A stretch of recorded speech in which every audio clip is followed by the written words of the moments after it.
Good morning students, आप सभी का जूलॉजी की ऑनलाइन क्लासेस में हार्दिक स्वागत है। प्रीवियस क्लास में अपन ने जो टॉपिक लिया था वो था fluid mosaic model of plasma membrane. इसी मॉडल के बारे में अपन ने चर्चा की थी। अच्छा, किसने दिया था ये मॉडल? सिंगर तथा निकोलसन ने सन 1972 ईस्वी में। इस मॉडल में अपन ने इसकी थ्योरी वाला पार्ट भी देखा था और इसका एक डायग्राम भी बनाया था। उसमें डायग्राम बनाने के बाद अपन को ये पता चला था कि जो प्रोटीन होते हैं प्लाज्मा मेम्ब्रेन के अंदर, उनमें तरलता का गुण पाया जाता है। और इन जो ये प्रोटीन जो ये लिपिड है, इस लिपिड में तरलता का गुण पाया जाता है। और इस लिपिड में ये जो आंतर प्रोटीन होते हैं, जो इनर या इंट्रिंसिक प्रोटीन होते हैं, वो धसे हुए रहते हैं और इस प्रकार धसते हैं कि वो एक मोज़ेक क्रम बना लेते हैं, एक मोज़ेक जैसा सीक्वेंस बना लेते हैं। इसी कारण इस मॉडल को फ्लूइड मोज़ेक मॉडल कहा गया। यही था। इसके बाद में मैंने कहा था कि यूनिट मेम्ब्रेन मॉडल जो दिया था रॉबर्टसन ने सन 1959 ईस्वी में, जिसमें अपन को डिटेल बतानी है और जो डायग्राम बनाना है वो सेम वही है जो अपन ने त्रिपर्तीय मॉडल में बताया था। क्लियर है? इसमें अपना छोटा सा अपन बात कर रहे थे प्लाज्मा मेम्ब्रेन की स्ट्रक्चर की, तो उसमें छोटा सा पॉइंट रह जाता है। अपन ने मॉडल तो सारे देख लिए, यानी कि जो प्लाज्मा मेम्ब्रेन की संरचना थी उसके बारे में तो अपन ने डिटेल से बात कर ली है। अब जो इसमें छोटा सा टॉपिक रह जाता है वो ये है कि जो प्लाज्मा मेम्ब्रेन है इसमें कुछ अतिरिक्त संरचनाएं भी पाई जाती है। तो आज का जो टॉपिक रहेगा वो ये है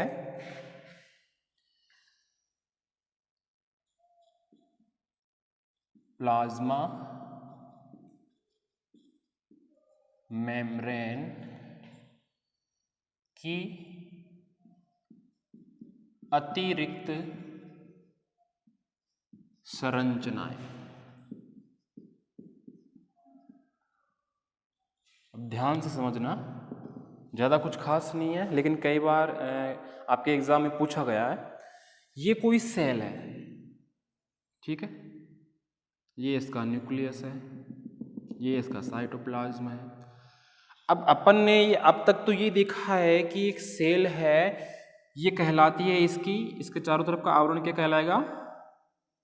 सेल मेम्ब्रेन,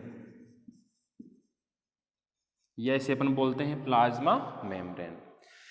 कई बार क्या होता है कि ये जो सेल मेम्ब्रेन है यह इस सेल के साइटोप्लाज्म में कुछ विशेष संरचनाएं बना लेती है अंदर की तरफ अंतर्वलित होकर। जैसे यहां पे मैं बताऊं आपको, आपने नाम सुना होगा, जैसे यहां से ये अंतर्वलित हुई और उसने ऐसी कुछ संरचना सी बना ली, ऐसे ट्यूब लाइक संरचना बना ली। आपने नाम सुना हो मीजोसोम का, मीजोसोम, यानी कि जैसे एक बैक्टीरियल सेल में श्वसन के लिए कोई स्पेशल अंग नहीं होते हैं, क्योंकि बैक्टीरिया बहुत ही छोटे सूक्ष्म जीव होते हैं, तो उनमें श्वसन के लिए, रेस्पिरेशन के लिए स्पेशल स्ट्रक्चर का विकास होता है, जिसमें उनकी जो प्लाज्मा मेम्ब्रेन या जो सेल मेम्ब्रेन होती है वो अंदर की तरफ अंतर्वलित होकर ऐसी एक संरचना बना लेती है जिसे कहते हैं मीजोसोम। इसका एक आउटलाइन अगर मैं डायग्राम बनाऊं, अच्छा, फर्स्ट अपन ने एग्जाम्पल लिया है मीजोसोम।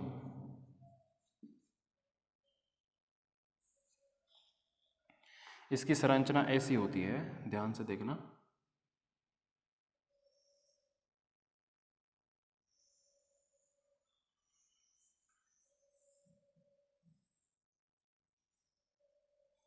ऐसी,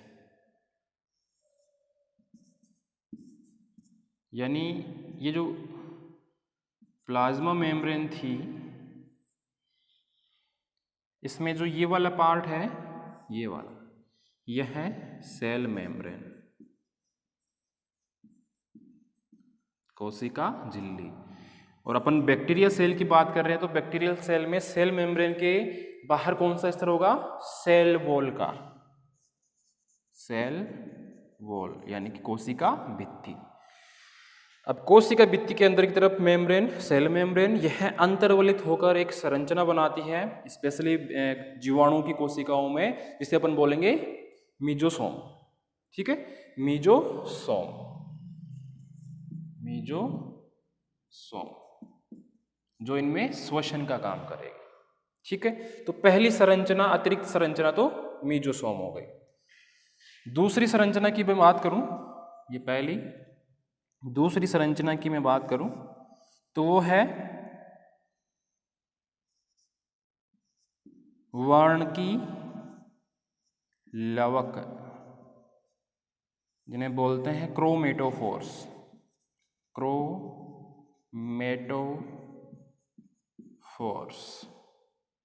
आपने ये पॉइंट्स बॉटनी में भी पढ़े होंगे, मैम ने पढ़ाए होंगे। अपन जानते हैं कि प्लांट सेल्स के पास क्लोरोफिल होता है फोटोसिंथेसिस या प्रकाश संश्लेषण करने के लिए, खाना बनाने के लिए, ये इसी काम में लिया जाता है क्लोरोफिल। लेकिन अपन पढ़ रहे हैं जूलॉजी, तो जूलॉजी में प्लांट्स तो आएंगे नहीं, जीव जंतु ही आएंगे। तो यहाँ पे अपन ने एग्जाम्पल लिया एक बैक्टीरिया सेल का या एक जीवाणु कोशिका का। तो जीवाणु कोशिका में हरित लवक नहीं होंगे, यानी कि पत्तियां तो होती नहीं है, तो उसकी जगह एक पिगमेंट होता है वर्णकी लवक नाम का, जिसे बोलते हैं क्रोमेटोफोर। यह इसमें फोटोसिंथेसिस का वर्क करता है। ठीक है, प्रकाश संश्लेषण का वर्क करता है और फूड बनाने में हेल्प करता है। क्लियर है? थर्ड अपन ले सकते हैं सूक्ष्मांकुर, सूक्ष्मांकुर, इसे बोलते हैं माइक्रोविलाई, माइक्रोविलाई। अपना जो डाइजेस्टिव सिस्टम है उसमें आपने सुना होगा कि जो अपनी एलिमेंट्री कैनाल या आहार नाल होती है उसमें अंगुली समान प्रवर्ध होते हैं ऐसे। जैसे ये अपनी मान लो कि आहार नाल है, इसमें अपन को ऐसे अंगुली समान प्रवर्ध मिलेंगी अपन को। अगर आपने कहीं वीडियो में देखा हो तो ये जो अंगुली समान प्रवर्ध है ये भी प्लाज्मा मेम्ब्रेन से ही बने होते हैं। जैसे ये प्लाज्मा मेम्ब्रेन है, यही अंदर की तरफ अंतर्वलित होकर ऐसे अंगुली समान प्रवर्ध बना ले ऐसे, तो इन्हें बोलेंगे सूक्ष्मांकुर। ठीक है, अगर इसका एक डायग्राम बनाए अपन तो डायग्राम बनेगा ऐसे,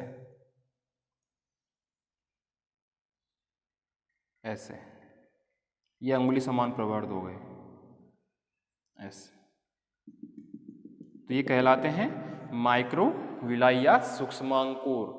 इनका काम क्या है? जैसे एलिमेंट्री कैनाल में होंगे तो जो फूड की अवशोषण की जो दर है उसको बढ़ाने का काम करेंगे। ठीक है, तो ये थी सूक्ष्मांकुर। ऐसे आगे मैं बात करूं डेस्मोसोम, डेस्मोसोम, और ऐसे ही होते हैं हेमीडेस्मोसोम। तो ये डेस्मोसोम क्या होते हैं? जैसे मान लो कि एक सेल की अपन ने बात कर ली, एक सेल का डायग्राम और बनाऊं इसके पास में ऐसे, तो इन दोनों जो सेल है जो पास पास है, इन दोनों सेल में कुछ पदार्थों का आदान प्रदान होता है। वो किसके माध्यम से होता है? डेस्मोसोम और हेमीडेस्मोसोम के माध्यम से। ये एक बटन जैसी संरचना होती है दो कोशिकाओं के मध्य, जैसे यहाँ पे ऐसे, इससे कुछ फाइबर्स ऐसे निकले हुए होते हैं ऐसे। तो डेस्मोसोम क्या है? दो कोशिकाओं के बीच में पाई जाने वाली एक बटन जैसी संरचना है जो कोशिकाओं में कुछ पदार्थों के आदान प्रदान में सहायता करती है। तो ये कुछ अतिरिक्त संरचनाएं थी प्लाज्मा मेम्ब्रेन में पाई जाने वाली। पहले अपन ने बात करी मीजोसोम की, बैक्टीरियल सेल में जो शोषण का काम करती है। दूसरी वर्णकी लवक या क्रोमेटोफोर्स जो जीवाणुओं में फोटोसिंथेसिस का काम करते हैं क्लोरोफिल की जगह। थर्ड अपन ने बात करी सूक्ष्मांकुर या माइक्रोविलाई की जो फूड को ऑब्जॉर्व करने में हेल्प करते हैं। फोर्थ डेस्मोसोम जो दो कोशिकाओं के मध्य बटन जैसी संरचना होती है एवं पदार्थों के आदान प्रदान में सहायता करती है। तो ये अपनी कुछ अतिरिक्त संरचनाएं थी, छोटा सा टॉपिक था जो क्लियर है। मान लो कि आपसे ये क्वेश्चन पूछ ले घुमाकर कि एक प्लाज्मा मेम्ब्रेन में अतिरिक्त संरचनाएं कौन कौन सी है, नाम बताइए। एक छोटा नंबर का क्वेश्चन पूछ लिया, 1 नंबर का। शॉर्ट क्वेश्चन आते हैं ना अपने फर्स्ट भाग में, तो उसमें आपको ये पूछ ले तो आपको आंसर क्या देना है कि प्लाज्मा मेम्ब्रेन कई जगह से अंतर्वलित होकर मीजोसोम, क्रोमेटोफोर्स, माइक्रोविलाई, डेस्मोसोम जैसी संरचनाएं भी बनाती है। क्लियर है? ठीक। ये अपना प्लाज्मा मेम्ब्रेन के स्ट्रक्चर का जो टॉपिक था वो आज कंप्लीट है। अपन नेक्स्ट टॉपिक ले रहे हैं, वो है कोशिका कला अभिगमन। नाम सुना होगा आपने, सेल मेम्ब्रेन ट्रांसपोर्ट, सुना है ना? आज का टॉपिक यही रहेगा अपना। बहुत ही इजी टॉपिक है, आपने 11th-12th में भी इसको पढ़ा है काफी बार।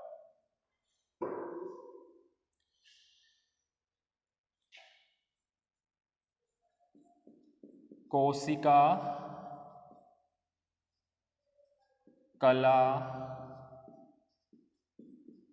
अभिगमन, जिसे बोलते हैं इंग्लिश में सेल मेम्ब्रेन ट्रांसपोर्ट।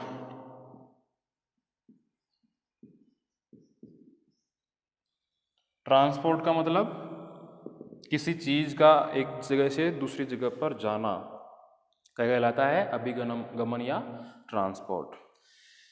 जैसे इसको समझने के लिए एक सेल का डायग्राम बनाऊं मैं। ये कोई सेल है, इसका एक केंद्रक है, ये इसका साइटोप्लाज्म है, ये इसका बाहरी माध्यम है। ठीक है, तो अपन ने जब प्लाज्मा मेम्ब्रेन का स्ट्रक्चर वाला टॉपिक हमने स्टार्ट हुआ था तो मैंने आपको ये बताया था कि जितनी भी बायोलॉजिकल मेम्ब्रेन्स हैं, जैविक कलाएं हैं, वो चयनात्मक पारगम्य होती है। ये बताया था, चयनात्मक पारगम्य, जिसे मैंने इंग्लिश में बताया था सिलेक्टिव परमिएबल। सिलेक्टिव परमिएबल, चयनात्मक पारगम्य। यानी कि ये कोशिका है, इस कोशिका के अंदर, यानी कि इसके बाहर से अंदर और अंदर से बाहर कौन से पदार्थ या कौन से अणु या कौन से आयंस बाहर से अंदर जाएंगे और अंदर से बाहर आएंगे, ये निर्भर करता है उस कोशिका के ऊपर। इसलिए अपन इसे क्या बोलते हैं, चयनात्मक पारगम्य या सिलेक्टिव परमिएबल, क्योंकि इसमें ऐसा गुण होता है चयन करने का कि मेरे को कौन सा अणु अंदर चाहिए और कौन सा अणु मेरे को बाहर निकालना है। ये अपन को पहले से पता है। तो अपन इस टॉपिक में ये बताएंगे कि जितनी भी जैविक कलाएं हैं, बायोलॉजिकल मेम्ब्रेन्स हैं, वो सिलेक्टिव परमिएबल या चयनात्मक पारगम्य होती है। किसी भी सेल में बाहर से अंदर या अंदर से बाहर अणुओं का जो अभिगमन है, जो ट्रांसपोर्ट है, वो निम्न 2 भागों में विभाजित किया जाता है या 2 विधियों में उसको बांटा गया है। पहली तो है, फर्स्ट जो विधि है वो है निष्क्रिय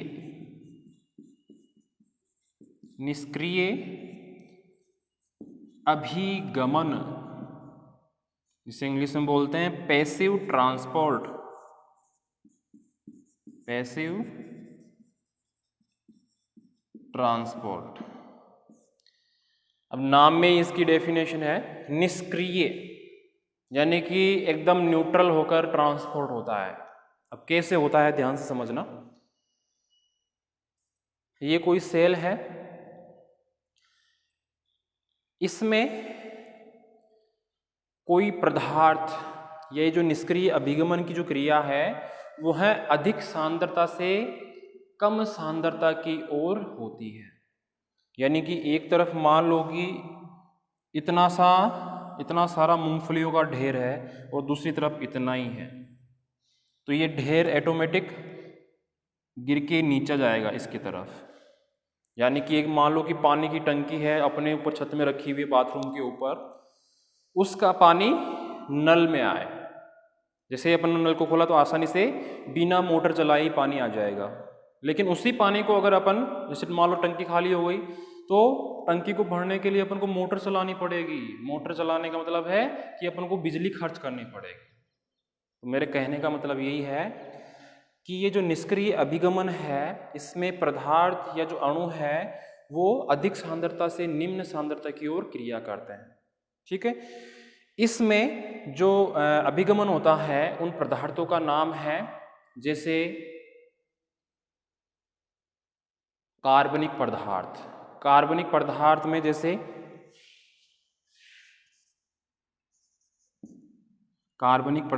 जैसे हो गया ग्लूकोज और हो गया एमिनो एसिड।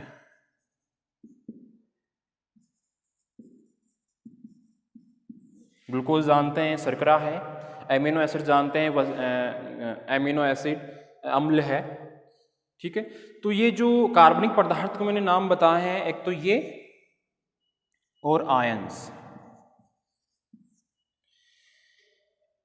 ऐसे जो पदार्थ हैं, जो अणु हैं, कार्बनिक पदार्थ और आयंस, इनका अभिगमन होता है बहुत ही धीमी गति से। और यह जो क्रिया हो रही है इसमें किसी भी प्रकार की ऊर्जा खर्च नहीं करनी पड़ती है। मैंने टंकी वाला एग्जांपल लिया है कि टंकी ऊपर बाथरूम के ऊपर रखी हुई पानी से भरी हुई है, तो उसमें अपन को मोटर चलाने की जरूरत नहीं है। जैसे अपन वो बाथरूम के अंदर पानी चाहिए तो अपन को नल ही खोलना पड़ेगा, बस मोटर चलाने की जरूरत नहीं पड़ेगी। तो उसमें अपनी ऊर्जा खर्च ही नहीं हुई, मोटर अपन को चलानी नहीं पड़ी तो ऊर्जा खर्च ही नहीं हुई। तो सेम वही प्रोसेस है इसमें। इस टाइप के जो मॉलिक्यूल्स हैं, जो अणु है या जो आयंस है, वो धीमी गति से अपनी अधिक सांद्रता से निम्न सांद्रता की ओर गमन करते हैं। इस क्रिया में ऊर्जा की आवश्यकता या ऊर्जा खर्च नहीं करनी पड़ती है, इसी कारण इसे निष्क्रिय अभिगमन या पैसिव ट्रांसपोर्ट कहा जाता है। क्लियर है? यहां तक आगे बढ़ते हैं। ये जो ट्रांसपोर्ट है अणुओं का या पदार्थों का, यह इसकी मात्रा जो है और दिशा, यानी कि जो ट्रांसपोर्ट है अणुओं का या पदार्थों का, उसकी दिशा और मात्रा कि किस दिशा में अभिगमन होगा और कितनी मात्रा में होगा, ये निर्भर करता है उन पदार्थों या अणुओं की सांद्रता प्रवणता पर। किस पे? सांद्रता प्रवणता पर, जिसे बोलते हैं कॉन्सेंट्रेशन ग्रेडियंट। किस पे निर्भर करेगा? सांद्रता प्रवणता, जिसे बोलते हैं कॉन्सेंट्रेशन ग्रेडियंट। तो ये चीज अंडरलाइन कर लेना आप। सांद्रता प्रवणता या कॉन्सेंट्रेशन ग्रेडियंट पर निर्भर करती है कि सांद्रता उस पदार्थ की किस तरफ ज्यादा है और किस तरफ कम है, उसे अपन बोलेंगे सांद्रता प्रवणता। तो निष्क्रिय अभिगमन में क्या हो रहा है? पदार्थ या अणु अपनी अधिक सांद्रता वाले क्षेत्र से या दिशा से कम सांद्रता वाली दिशा की ओर अभिगमन करते हैं, परिवहन करते हैं। ठीक है, इसको अपन निष्क्रिय अभिगमन या विसरण, नाम सुना होगा विसरण, जिसे बोलते हैं डिफ्यूजन।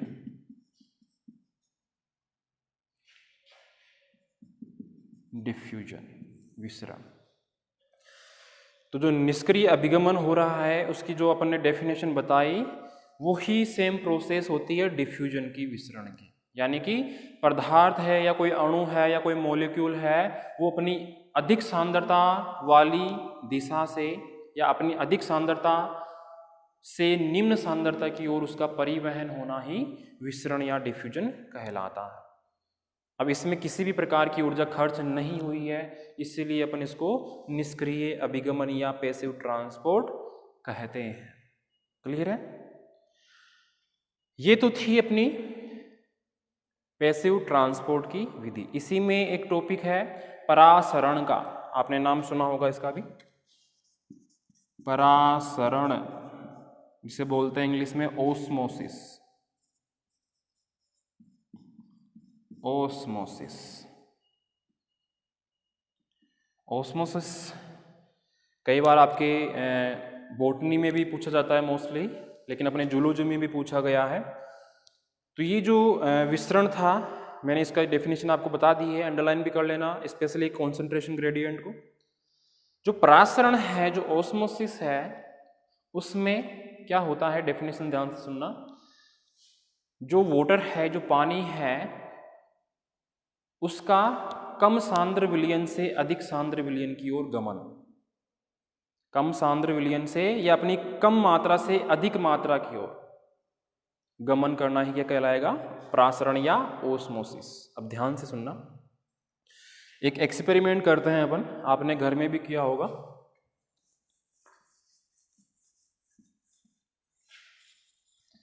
मैंने ये कहा कि जो जल के अणु है उनका परिवहन कम मात्रा से अधिक मात्रा की हो, यानी कि ये कोई पानी का अपन ने गिलास लिया, इसमें इतना पानी डाल लिया, इसके अंदर अपने एक किशमिश डाल दिया। कुछ टाइम बाद अपन देखेंगे कि ये जो किशमिश पहले पिचका हुआ था फूल जाएगा। ऐसा क्यों हुआ? क्योंकि ये जो किशमिश था पिचका हुआ, इसके अंदर पानी की मात्रा बहुत ही कम थी, पानी की मात्रा बहुत ही कम थी, यानी कि इसका कॉन्सेंट्रेशन ग्रेडियंट बहुत ही ज़्यादा था। अंदर पानी कम था, इसलिए कॉन्सेंट्रेशन ग्रेडियंट ज़्यादा। जैसे ही अपन ने इसको पानी के अंदर डाला, पानी के गिलास के अंदर डाला, तो पानी अपनी अधिक जो मात्रा है, अच्छा पानी की मात्रा अधिक कहाँ है, बाहर की तरफ, कम कहाँ है, अंदर की तरफ। तो ये बाहर से अंदर की तरफ इसके अंदर एंटर किया, प्रवेश किया, तो ये फूल जाएगा। तो ऐसी जो प्रोसेस है उसको बोलेंगे अपन अंतः परासरण या एंडो ओस्मोसिस। इसका ही उल्टा अगर हो, अगर पानी इसके अंदर से बाहर जाए तो क्या कहलाएगा, एक्सो ओस्मोसिस या बाह्य परासरण। इस टॉपिक को अपन डिटेल में पढ़ेंगे, बात करेंगे नेक्स्ट क्लास में। आज के लिए बस इतना ही, धन्यवाद।